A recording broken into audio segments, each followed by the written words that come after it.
Hi, everybody. How are you? Can everybody see me and hear me? Can you just weigh in and say you can see me and hear me? Woo! This is a whole different platform and all that kind of stuff. So I'm not running HD because I just want to make sure the bandwidth is all working. I've got lots of new gear. I have a new virtual whiteboard, which we're going to be busting out at some point here. You can see how terrible I am at drawing.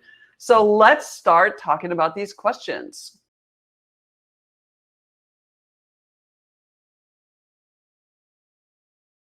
Yes and no. I think that it's just really become way, way, way more important to do best practice sponsorship, because the things that really best practice sponsors and rights holders have been good at for a super long time have become now the pivot point, the most important thing about sponsorship. Like I've been harping on about remote fans for a really long time, like remote fans. Now, to give you an idea what remote fans are, just think about Manchester United. Now, Manchester United is ostensibly the most followed football club in the world, with like literally millions upon millions upon millions of followers and passionate fans all over the world. Now, most of those people are never going to get to go to a Manchester United game live, ever. So everybody else that is not at the game is a remote fan. They can be following, they can watch the games on television. They can read, blogs. They can follow them on social media and all of that kind of stuff. But they're never going to be an in-person fan. They are someplace else. So those are remote fans. And what a lot of rights holders don't understand is that you all have remote fans, and those remote fans have actual legitimate marketing value, both for you, but most importantly for sponsors. So, for instance, a lot of organizers of conferences might say, right, well, we only care about the 200 people that are bums on seats, and we only care about people that are going to put their hands up and legitimately say, yes, we're in the catchment, we are considering coming to your conference. Whereas a sponsor is going to be interested in anybody that's interested in that conference, anybody that's interested in the content, anybody that is that would love to go but for whatever reason can't go, might be interested in the larger themes around the conference. And so that actually means that your value is way beyond the people that rock up at your event or, sort of come to your game or what have you. Now, this is critical right now. This is super critical right now because all of your fans are remote fans. So if you're not good at engaging those remote fans on an ongoing basis, when your event isn't on, in those 11 months a year or 6 months a year when there is no event, if you're not good at helping your sponsors to engage with those remote fans, you've got to get good at that now, because that's all you've got. And there's still lots and lots and lots of commercial value around those remote fans, but you actually need to real fast identify those people. Why are they passionate? What are they feeling right now? Is it frustration? Is it anger? Is it hope? What is it? Are they still, just hungry for content? How can you help a sponsor create that content or create some sense of community or kind of extend that passion that they have right now that so many people just are having a hard time getting an outlet for? So again, there's heaps of kind of, I'm going to anticipate that 90% of this Ask Me Anything is going to be about COVID. So I'm not going to keep going and going and going on this. But the idea here is that best practice is the same, but you're actually going to need to focus on some areas more than others. So, your in-game experience isn't happening, but those people out there are still having an experience. And you also need to throw the net wide. Like if you've got some kind of like, I'm thinking about west coast of New Zealand wild food festivals where people are eating like amazingly weird food on the west coast of New Zealand. That's not going to appeal only to the people that would potentially go to that festival. That's going to appeal to foodies all over New Zealand. That's going to appeal to potentially foodies all over the region, all over the world. So throw your net wide as to who might care, even if they're not in your catchment, for who might go.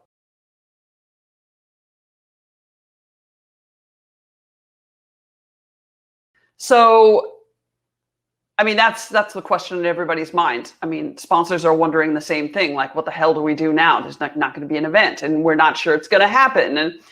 And honestly, we're all in the same boat. And so nobody really knows what's happening, and I can't give you a super pat answer. But what I would say right now is that you've got a couple of things at play. Just assume for your sponsors that your event is not going to happen. Like, just start with that, and I'll get you to where you need to go. Just bear with me for a second. Let's assume it's not going to happen.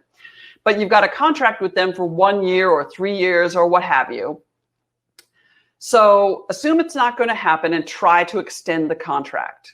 That doesn't mean asking them for another year worth of money. That's basically saying, look, this year appears to be potentially a dead loss. And so instead of 2 more years to run in the contract, let's extend that for 3 years. So you're still going to have the same number of events that will happen. Let's just assume that in a year from now, things are going to get better. I mean, that's where I'm hoping. I think we're all hoping at least that. But what that means for them is that in that ensuing sort of year or season or what have you, that you're still going to be really nurturing those remote fans. You're still going to be helping them to connect with those remote fans and leverage that for some commercial value. Is that as good as when there is an epicenter event? No, it is not. But even if you do suddenly go, oh my gosh, sanctions are lifted. Sanctions is not the right word.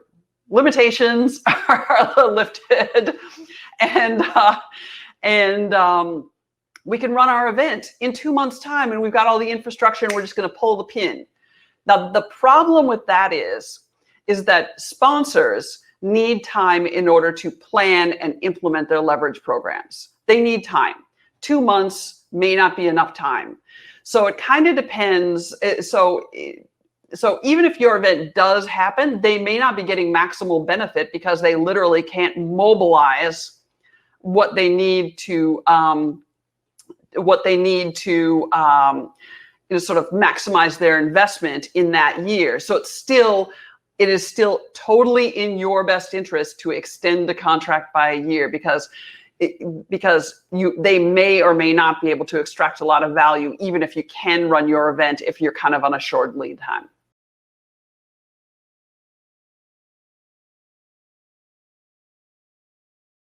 Again, this is one of those things where the assets that have a huge amount of value that are often undervalued in non-pandemic times, these are the ones that are going to have the most value now. Now, I'm not saying that they have less value in pandemic times. I'm just saying that they have a huge amount of value in non-pandemic times, but that value is often not recognized, particularly by rights holders and sometimes by sponsors.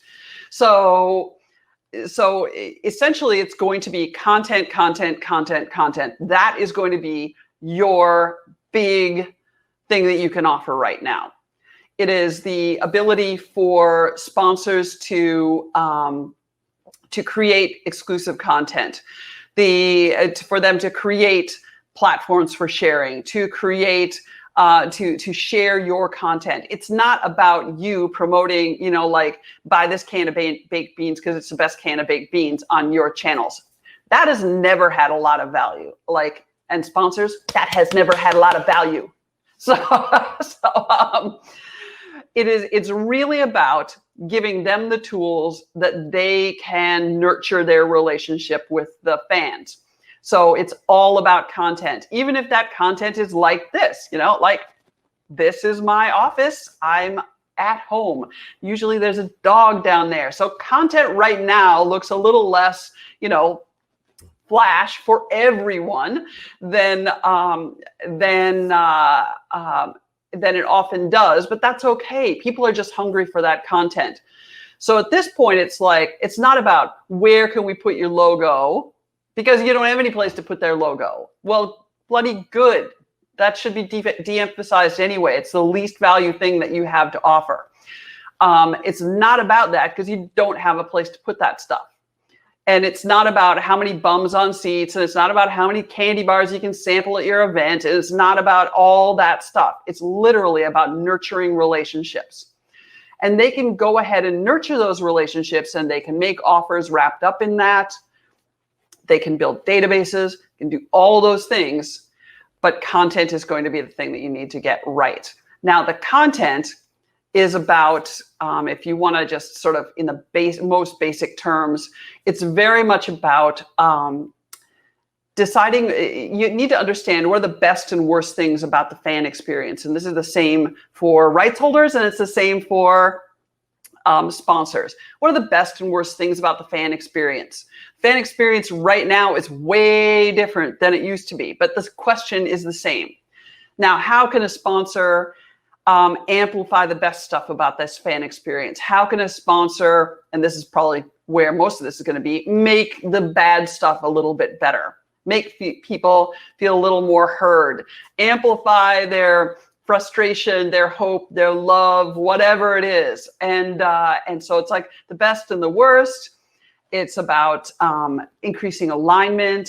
It's about it's really about those are kind of some of the basic things that sponsors and rights holders can think about in terms of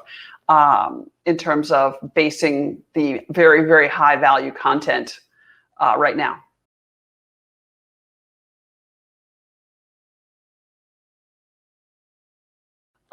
No, we can't.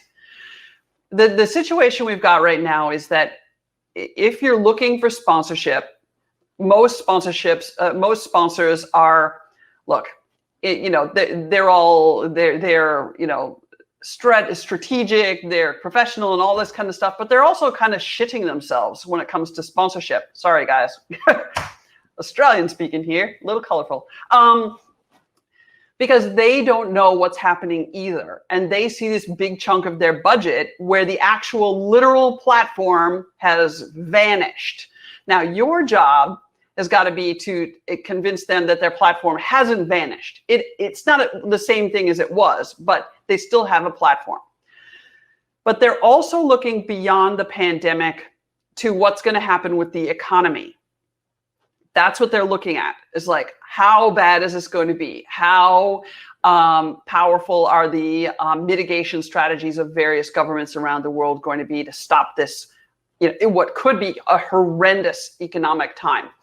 And so sponsors are not going to be making a lot of decisions until that picture is somewhat more clear.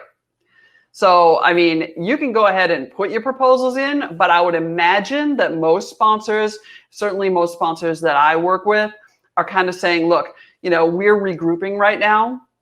We're not making a lot of decisions, but we will table this and we will have a look at it in a few months' time, sort of once we know where the pandemic is and what the financial trends are. Because right now, like, there's a lot of budgets that are completely frozen. There was just an announcement yesterday that there's an ad group that's laying off people all over the world because their revenues, I think that was their revenues, might be wrong, is down $500 million US. So this whole industry, like, we're prepping for the worst. So that doesn't mean that there's not potential revenue out there, but I wouldn't be doing it right now when people are, paying a lot of attention to COVID numbers, and where businesses are sort of saying, okay, how bad is that going to be? And how bad is the roll-off economy stuff going to be on the back of that? Now, I got to say that COVID's making the economic predictions worse on one hand. There was a recession predicted. There has been a recession predicted way before a pandemic came on the thing, but certainly the pandemic has made the potential outlook worse. And I'm not an economist. I make no bones about that I'm not an economist. But we also have financial stimulus being poured into various countries to sort of prop this up and mitigate that we might not have if we just sort of slowly toddled into a recession over some time. So we really don't know. Nobody knows. But I would say right now, like today, it's probably not a good time to be going out and seeking sponsorship. And it's what the time is right now is it's time for regrouping. Making sure that, to really refine what you're doing in terms of best practice, to really nurture your bonds with your target markets, to make sure that your sponsors are still finding a platform to connect with these people and add value to their fan experience. And that's what you need to be doing right now. The number one thing you need to be doing right now is make sure sponsors aren't walking out your door. That's number one.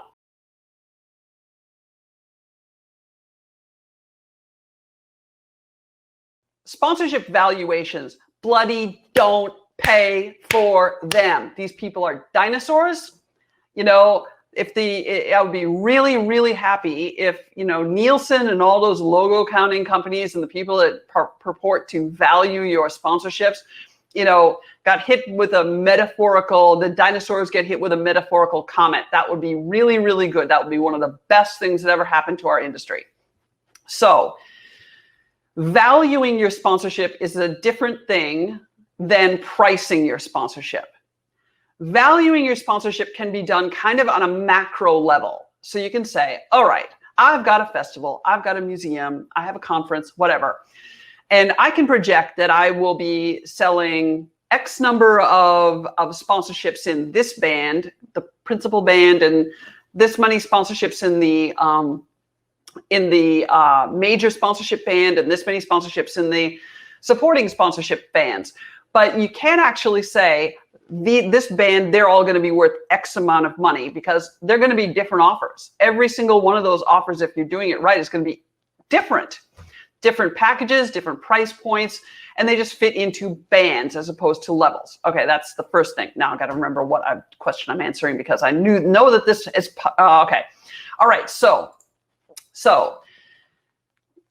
valuations are number one, they're about mechanisms, not what the actual value is to a sponsor. So basically, it's like saying, all right, I make wedding cakes. They're beautiful, beautiful wedding cakes. They're the gorgeous ones that people plan for a year, yada, yada. And I'm going to price it based on the amount of flour, the amount of sugar, the amount of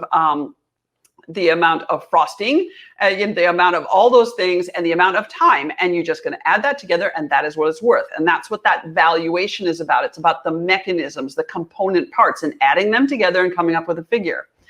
But if you added up the actual component parts of a wedding cake, it would never go anywhere near the maybe a couple $1,000s that you could charge for that cake, because the value of the cake and the is way different than the value of the parts. Same thing with a ladder. With a ladder, if you valued it based on the value of each of the rungs and how much did those rungs cost and the rivets that hold it together, you're going to get some figure, but it's not going to be the same figure as the value to somebody that needs a ladder of having a good ladder. That's a different value. So the other thing is that you need to keep in mind is, okay, so that's valuing mechanisms. That's the way those valuations are done. And mechanisms aren't what sponsors are buying. Sponsors are buying a vision for what they can do with what you're giving them, for what they can do to connect with those people and add value. And that is different from one sponsor to another. So let's go back to the whole food festival thing for a sec. So if you're a food festival, you could go to the coolest little boutique, amazing market in your city that might have 3 outposts, and you could do a sponsorship with them and give them a whole bunch of like benefits and all this kind of stuff that are really amazing, and they could do a great job with it. Now, your other alternative is you could go to a higher end regional supermarket, or you could go to Whole Foods, or, you know, if you're from like Minnesota, like I am, you can go to Byerly Lunds or something like that, that has a bigger footprint. You could give them the exact same benefits, but the value for them is way different, because the little boutique 3 outpost, 1 city chain of stores has a limited amount of leverageability. I mean, they can do a lot of stuff with it, no question about it, but somebody that has more customers, bigger footprint, more vendors, more vendor allowances that they can access, it's the same package is worth more to them. So those whole valuation things just really don't work. And there's a bunch of pricing stuff. And what I'm going to do, I'm writing down in my Rocket book. I'm going to, in your follow-up stuff, I'm going to send you a link to probably 1, maybe 2 blogs on pricing that will run down that and how it's done. Because there really is no formula. There's kind of a methodology that will make sure, you know, it keeps your ass out of a sling, but and you don't underprice it and all of that. But there is a methodology that will get you in the zone, but there's no set formula. If you want a set formula, somebody's going to sell it to you. It'll be based on mechanisms. It'll be 25 years out of date. Okay. All right.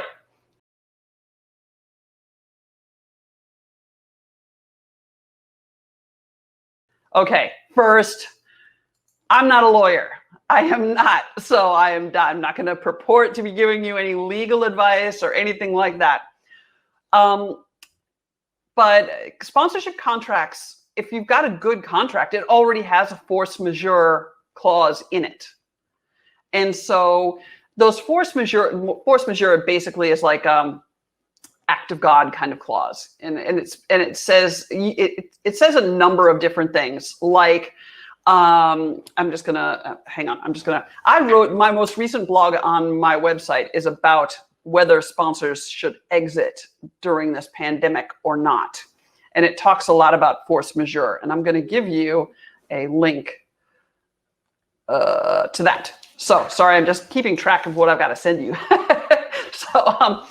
So in terms of contracts changing, I think that you might see force majeure clauses beefed up in terms of like right now, some force majeure clauses might say, if you can't deliver the event within 6 months of the actual event, then they can exit.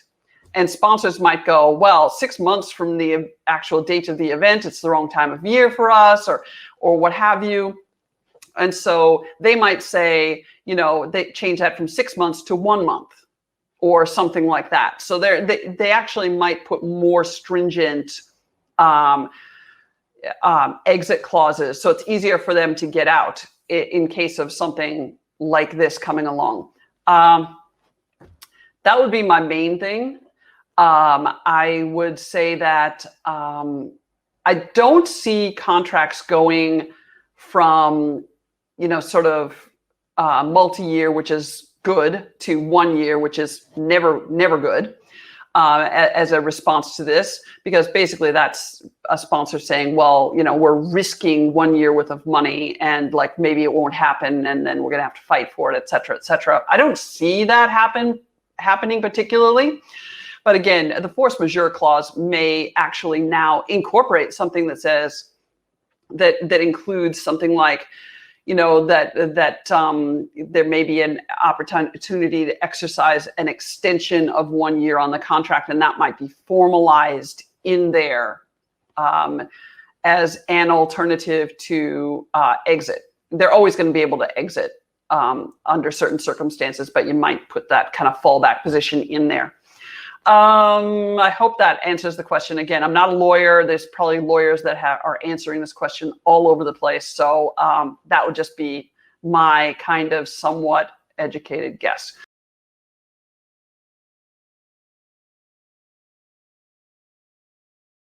Bloody, it's more important. Stuff them. Not seriously. It's really not. I'm not seeing around the world in most places where sponsors are continuing to think of sponsorship as a luxury spend. Now, Zena, I know you're dialing in from Jordan. That may be more the case in the Middle East. I've done some work in the Middle East, and so I know that there are sort of more localized companies that see this as kind of a nice to do in that region. And that may be the case in some regions around the world.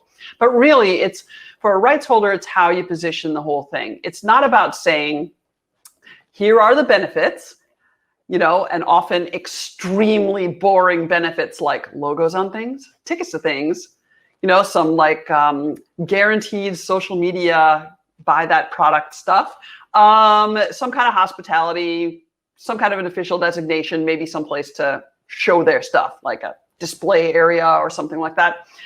You know, and so, you know, super boring benefits and say, okay, here are the benefits and here's the price. Yes or no?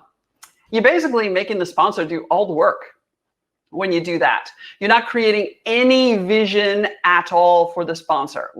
And that's really, really important. Because what the sponsor needs in order to make a decision is to understand how this works for them specifically. So if you incorporate a whole bunch of ideas, leverage ideas, so it's like saying, okay, here's what our event is about, or our, you know, museum or conference, team, what have you, just give them a thumbnail. Here are the target markets and why they love us, you know, with the proper kind of good segmentation. Here's our marketing plan. This is how we're going to, this is how we nurture our relationships and ensure that we get people that love us and bums on seats when people's bums can be on seats and all of that. And then you get to the point that says, okay, this is what we understand your objectives are, Mr. or Ms. Sponsor. And, and based on that, and the target markets that we understand that you're trying to target, here are some ideas on how you could use this sponsorship to achieve your goals.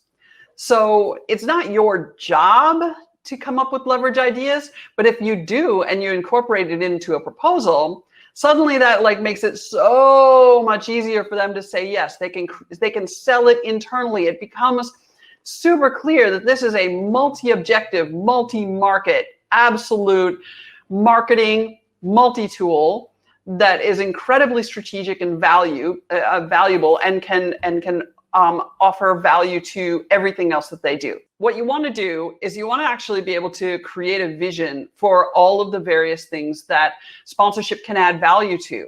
So it's like you can tell them, here are all the ways that you can add value to your relationship with the fans by amplifying the best stuff, by fixing or at least reducing some of the worst stuff, for amplifying their voices to give them more say, more choice, you know, all of that kind of stuff.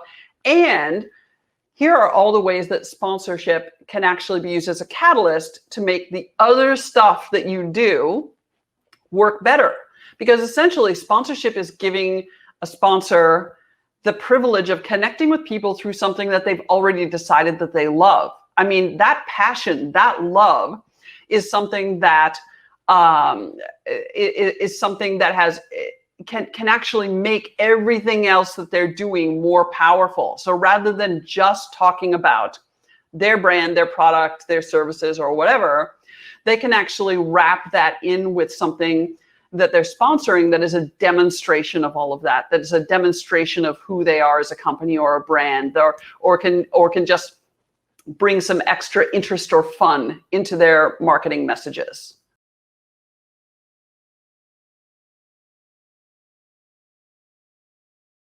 So in terms of the post-COVID where budgets may be reduced, I think what you're going to actually see is that sponsors, and this is just a educated guess from working with sponsors for the last 30 odd years, is that what you're going to see is that there are sponsors that are going to look at this situation right now and use the force majeure clause to get out of sponsorships that really weren't working for them anyway.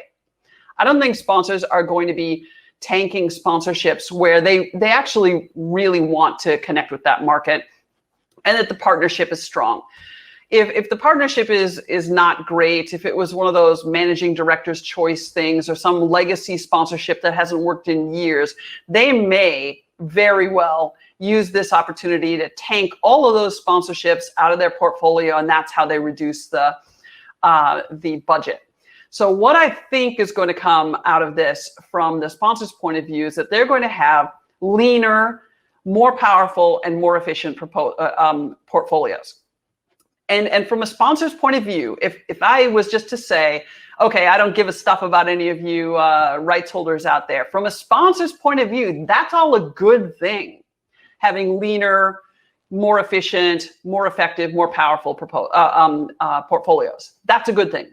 Now, the trick is going to be, how do you get to be one of those sponsorships if you're a rights holder? And again, that's going to be about that's going to be about really dialing into best practice. It's going to be about, frankly, getting over yourself. Like, rights holders, listen to me. You need to get over yourselves. This is not about you. Sponsorship isn't about you. And the very first thing that you need to do is to go, okay, what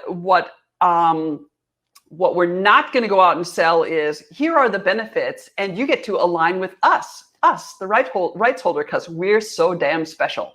Because you're not. There's millions of you, and there's going to be even more competition for that sponsor's attention as we sort of come out of this. So what you need to do instead is to take yourselves, secondary in the equation and go, okay, we've got a bunch of passionate fans. We have nurtured our relationships with those fans. We understand what makes them tick. We understand that some fans love us because of this, and some fans love us because of that, and some fans right now are just pissed off beyond all reason, and some are sad, and some are excited that it's about to come to an end, and we're going to be back on, or whatever. And we can help you to connect with them in a meaningful way. And this is where positioning yourself as a sponsorship multi-tool is really important. Like, think about it. Being a multi-tool is like, you might have a shed. I have a shed. And it's full of all sorts of specialty tools that do lots and lots of things. Like, they do one thing really super well. And yet, 90% of the time when something needs fixing in the house, what I do is I reach into my desk over here and pull out my trusty Gerber multi-tool, because it does lots of things. That's what you want to do. So position yourself as a multi-tool. It's not just about your festival, or it's not just about the footprint of your museum. It's not just about one conference. It's actually about a thing that has a footprint of months. There are months of ways for them to leverage this in the run-up, in the tail off after an event. If you're a sporting organization, here's how they can use it in the off season. Here's how they can use it to achieve this objective, that objective, that objective. Here's how they can use the sponsorship to engage with your passionate fans, but here's how they can also use the sponsorship to engage with their customers who may be not super huge fans of a particular team or a particular event, but might benefit from something that you're doing, or there might be some angle that is interesting to them. So it's really about dissecting what you have in terms of the people and understanding what sponsors need, what they're trying to achieve, and creating a multi-tool out of it. So I actually have a blog on that. I'm going to send you that blog too. Okay. Hopefully.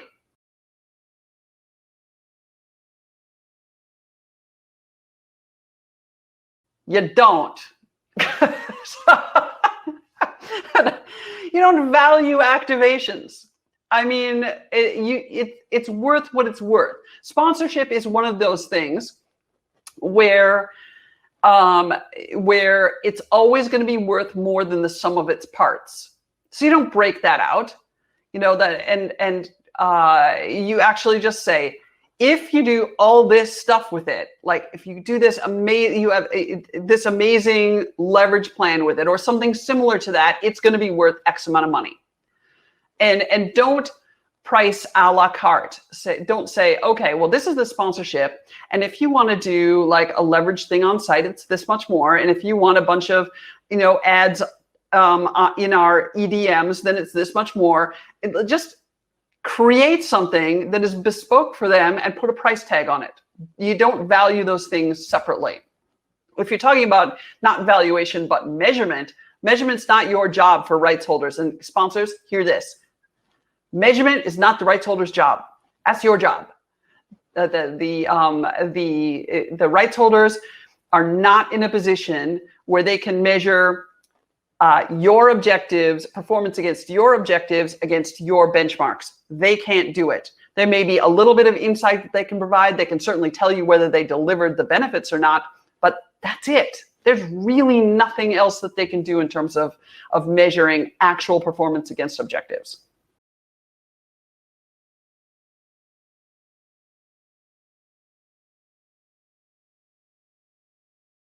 Okay, I want you to go on to, you're going to need to either extend the sponsorship in terms of time, give them another year if you can't do what you're contracted to do, or you can swap them in other benefits. Now, if you're going to swap them in other benefits, you got to understand that you got a squillion things that you can offer.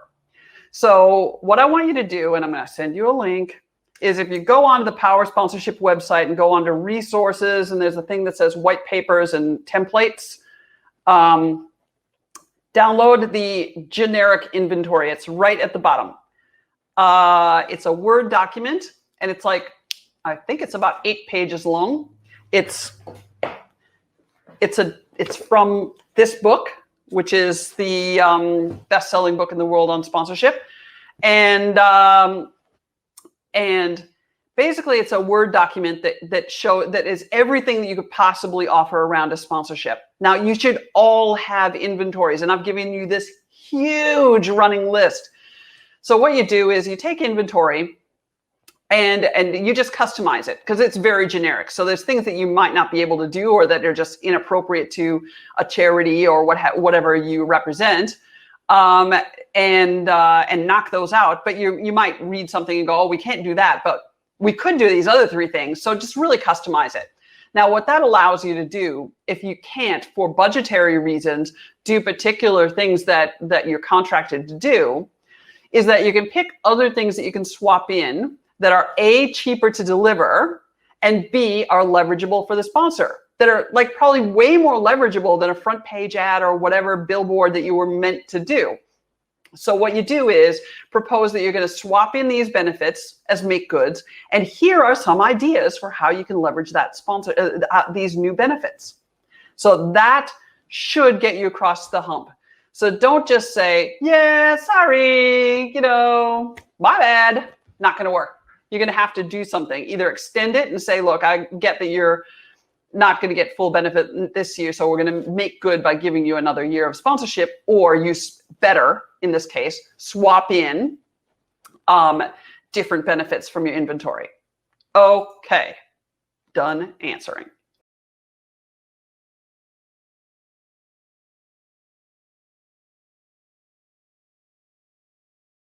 Oh, thank you, sponsor. That's from Bronwyn, who's a sponsor. All right, all you rights holders. If you ever wanted to know what not to do, it's send a cookie cutter search and replace proposal. Bloody hell. Sponsors, if you want to cut through right now in a real, well, not right now, but soon, in a really proactive, really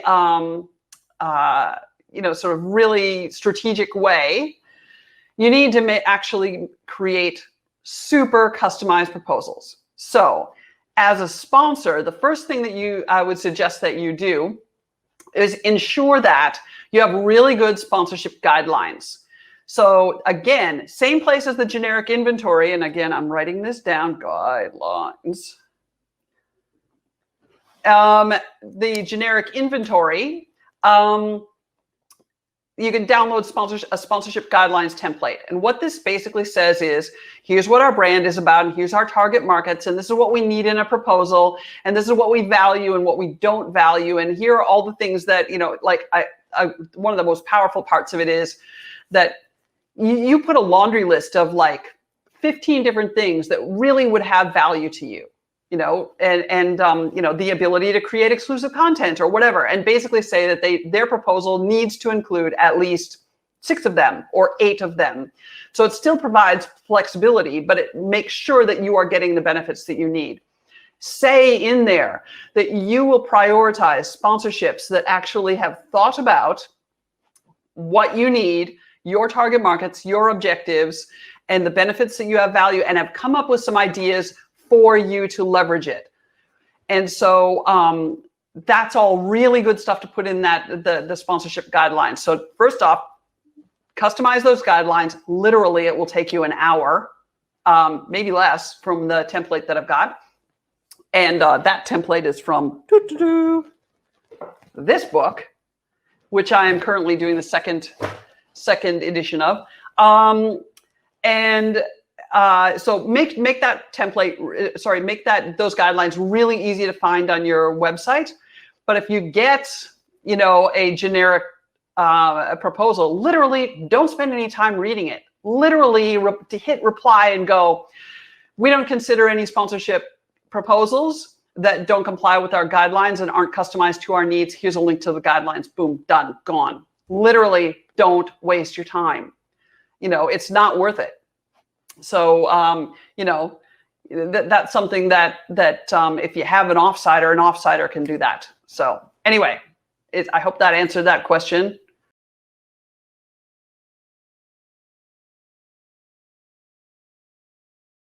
There is another blog, Who to Contact.